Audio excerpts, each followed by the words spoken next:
Have we started it? Yep. Now, Oh, no. whoops. I'm sorry. I'm probably drunk. No, well, I'm not.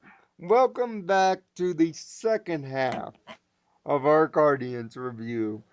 And what would Halo be without its multiplayer suite? Full disclosure, me and the Doctor first met over the beauty of Halo multiplayer.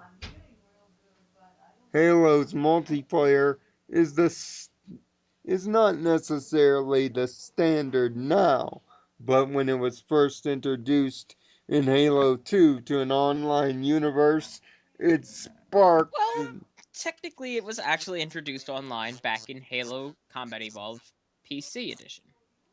Yes, but it did not become the nation's semi obsession before the birth of Xbox Live. Since then, many have claimed that Halo 2 has the best multiplayer of the entire series. And who are we to argue? Somewhat.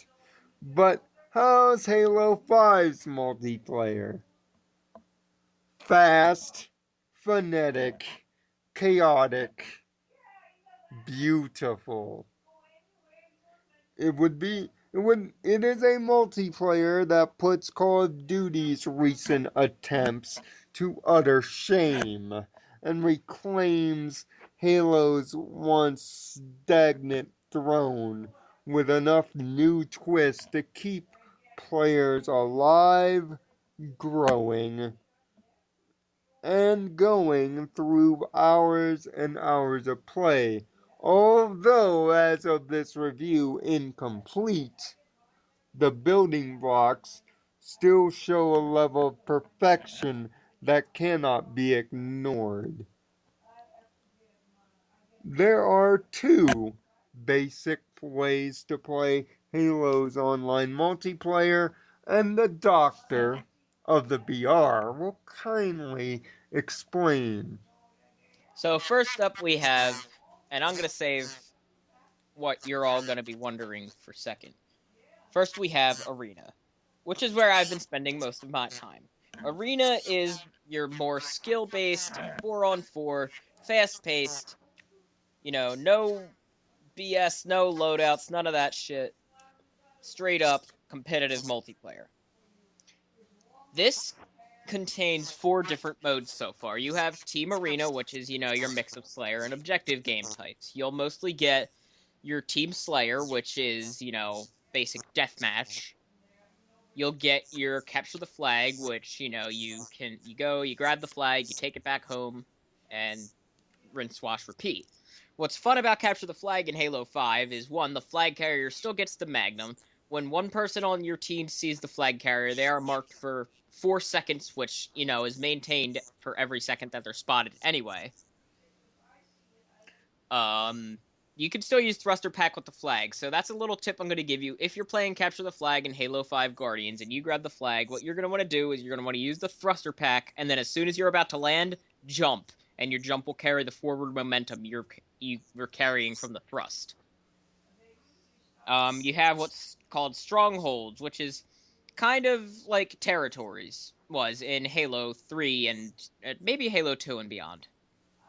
Except that it is not permanent. It's kind of like a mix of that and headquarters, except it doesn't move around. Headquarters being from Call of Duty, except it doesn't really move around at all. It's three spots. You basically have to defend them all. So, what's the other mode in Call of Duty? What am I thinking of? The one with the three flags.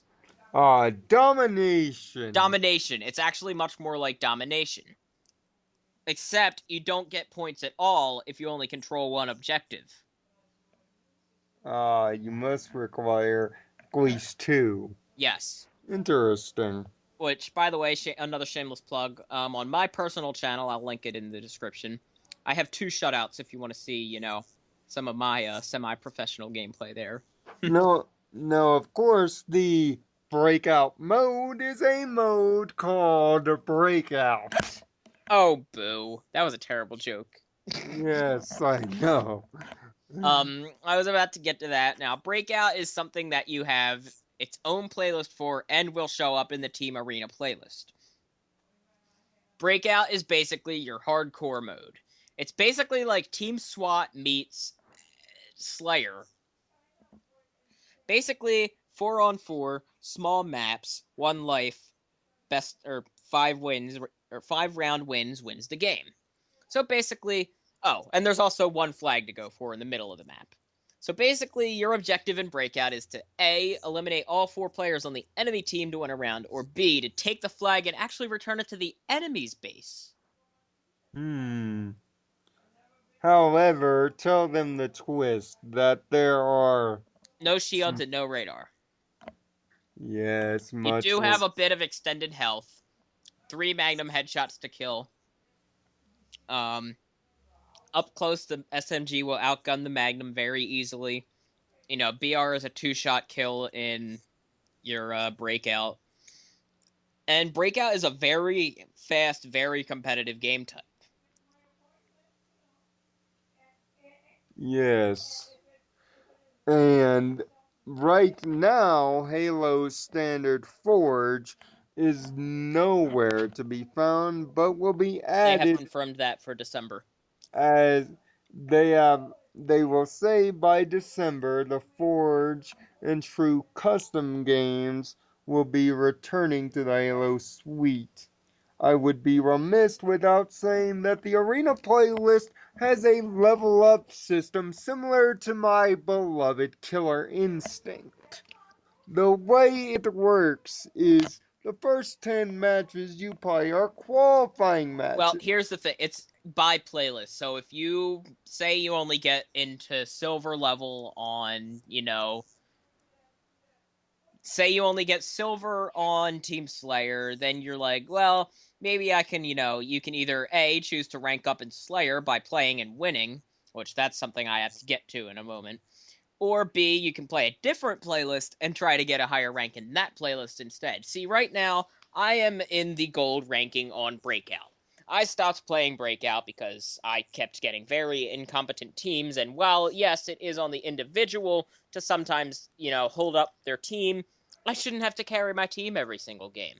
So I stopped playing Breakout for a while. I'll return to it probably after this season is over, which seasons are every month. So then I went over to Team Slayer. I got ranked Platinum.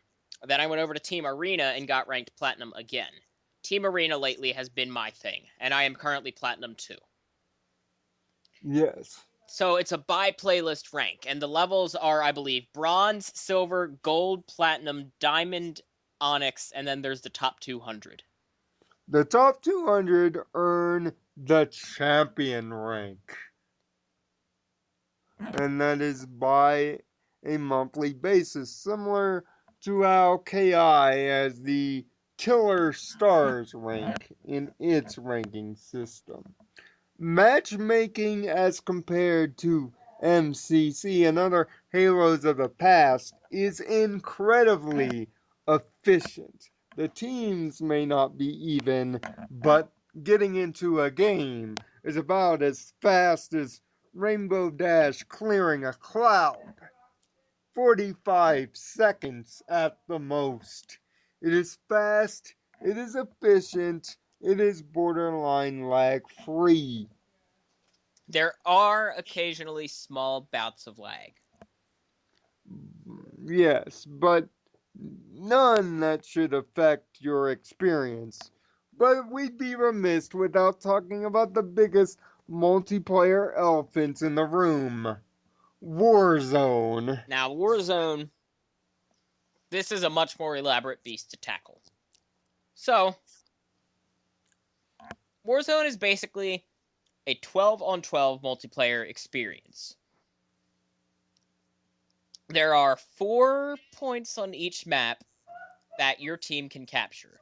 Be the first to capture 3 of these 4 points, and you can attempt to either destroy the enemy's core or just keep, killing enemies, keep getting points from the points you've captured, so on and so forth. It's a mix of PvP and PvE. You will find AI enemies such as the Prometheans, you will find some Covenant that spawn in.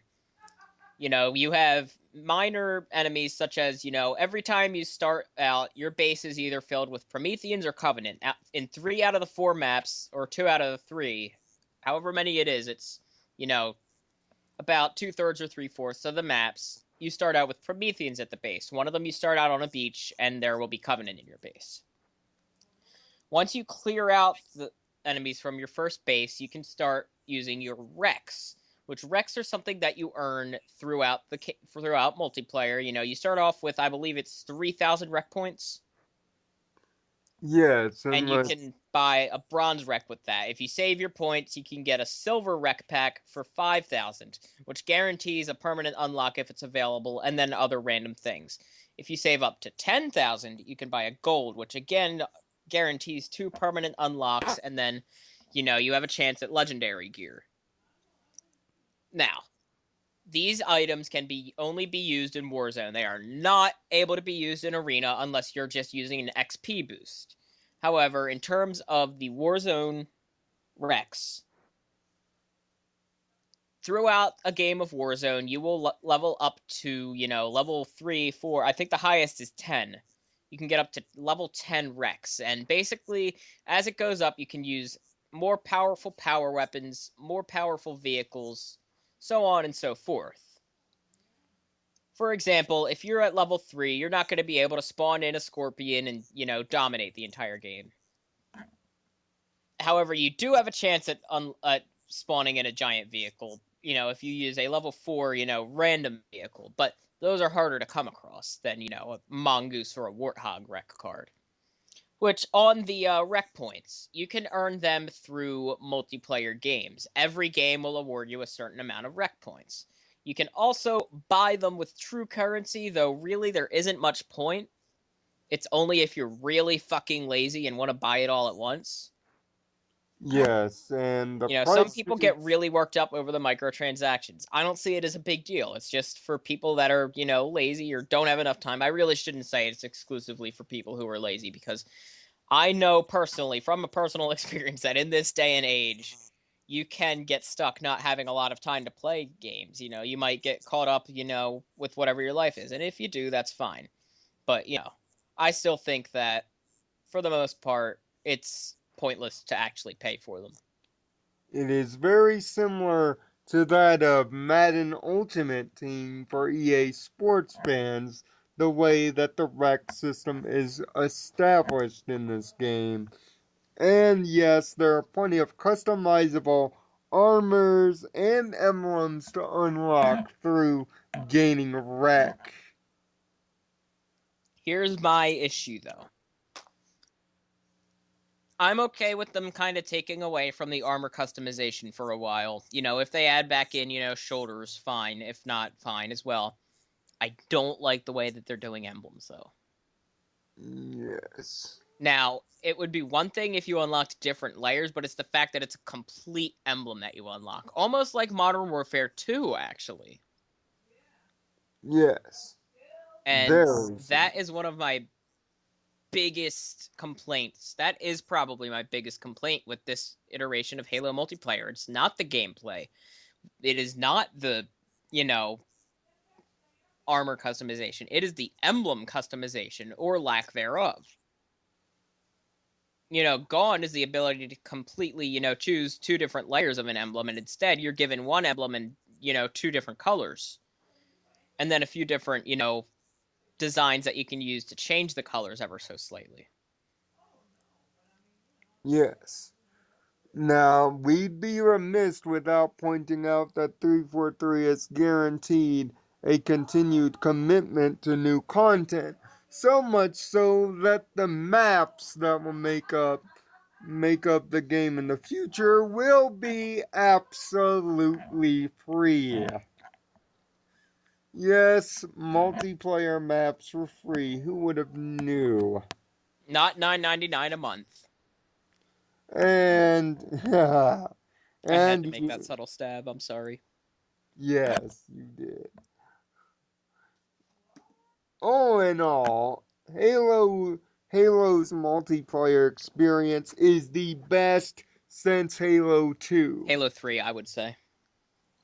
Fast, phonetic, strong, with a great map design and the use of the new Spartan abilities add add to the arena gameplay expertly. Here is Worth something about the Spartan abilities, real quick. Spartan Charge really doesn't do much more than a general melee unless you're getting them from behind. And of course, as always, the right shoulder counting as part of the back has seemed to stay in Halo. That's a mainstay in Halo, and it seems like they just kept it in after Halo 1 as a running joke, as an Easter egg. So if you hit someone from the right shoulder, it can still sometimes count as an assassination. Yes, and there are assassination animations that you can unlock. And for once, they actually hold up well. A lot of times in Halo Reach and in Halo 4, you would notice that sometimes during an assassination, you would go for just a regular melee kill and it would act as though you held the button in, and vice versa. But honestly, the Spartan charge from the front or from the right or from the left side it does the same amount of damage as a regular melee. However, you have you have a much less shortened you have a much shorter time between when you do a Spartan charge and when you can shoot than when you melee and you can shoot. So if somebody melees you while you're Spartan charging them, I believe you may take reduced damage, but I could be wrong, and you will be able to shoot faster and you will more likely get the kill. The ground pound is something that you have to learn to really, be careful where you aim it, because there's a very small radius in which it will actually kill. In fact, I've hardly even seen people get kills with the ground pound, except for me, where it's story time with Dr. Spartan. I was playing multiplayer a couple days ago. I was at a party with Nirvana here, and I went to do a ground pound, and I got a double kill in it. This was in a game of Strongholds on Empire, I think the map is called. I could be wrong. I got a double kill with the ground pound, and I yelled out, "Dude, Lionel, I just got a double kill with the ground pound. I never even see people get single kills with them." Little did I know, the Xbox dashboard glitched and sent me into game chat, which means everybody heard me say that. I sounded like a piece of shit. Uh, But hey, let's be uh, honest. I wasn't wrong. no, you are not. And But I did remark, I was like, "Oh, I'm in game chat. Well, I sound like an idiot." Fuck that. I am an idiot. So at least I humored myself afterwards. At least I made fun of myself. I think that's always a good way to come back from saying something stupid.